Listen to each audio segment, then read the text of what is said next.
Today, as we be on this 26th Sunday, for the next 3 Sundays, we will be hearing parables, stories that Jesus told in order to help him confront the religious leaders of the time, because this particular parable from Jesus, or his interaction, came after he entered Jerusalem. If I'm not mistaken, he cleaned the temple, and if we remember that, he made the temple once again viable for people who were poor by getting out the people that were profaning the first part of the temple, and they had a big discussion, Jesus and the Sadducees and Pharisees, on whose authority and who does what by what. And we have, so 3 weeks we're going to be listening to these parables. And for me, this parable is kind of interesting because I could see myself in each son,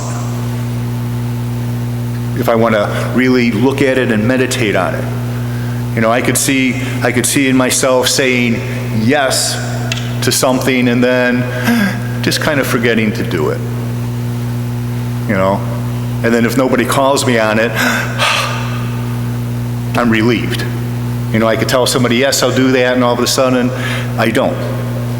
Then I could also see myself, and I had that experience in the second son. Now, you know, no, I'm not going to do it, or the first son, no, I'm not going to do it, but then I go and I do it. And I think that's something that we, or at least I reflect on all the time, because in these parts of Matthew's gospel, as we go forward on it, it's a call to us to reflect on what we really believe and how we act.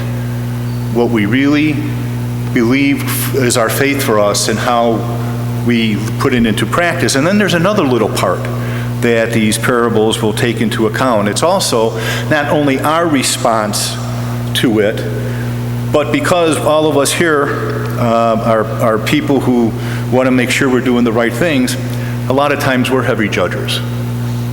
We're going to look at other people and we're going to say, well, they're not doing it exactly the way I'm doing it. Or why are they doing it differently? And yet they seem to be blessed by God and I'm not. So these next couple of weeks is a reflection on how do we begin to incorporate and live out all these different things that the Lord asks us to do. And this parable for me is interesting only in the way of that it challenges us, or at least challenges me, to think about when I see other people who I think are more blessed than I do, how do I check my jealousy? And then maybe more importantly, how could I reflect on and maybe enter a conversation with them in order to understand more fully why were they like this before, why were they different before, and now they seem to be practicing the faith, because that's probably when we notice things.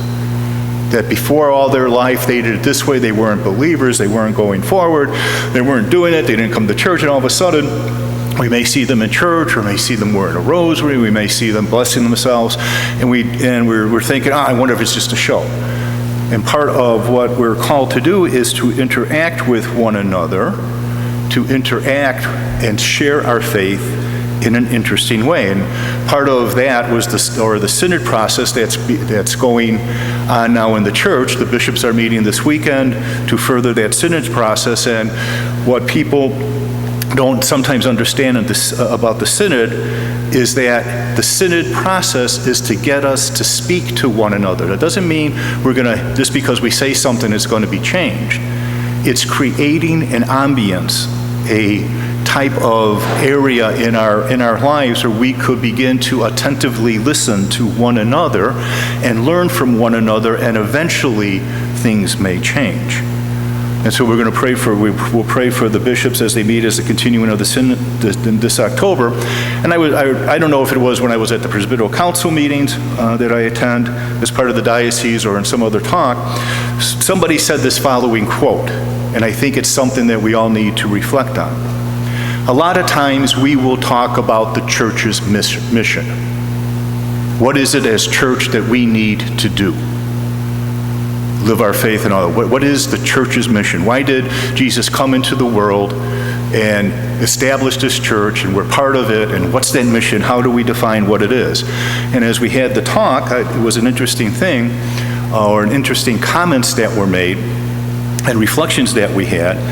It's the sense of Jesus came into the world to show us what the Father wants us to do.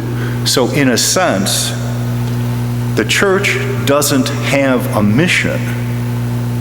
Jesus coming into the world and showing us a different way to live, a more profound way to live, a more radical way to live. In reality, the mission of Jesus has a church. And how do we participate in that mission of Jesus?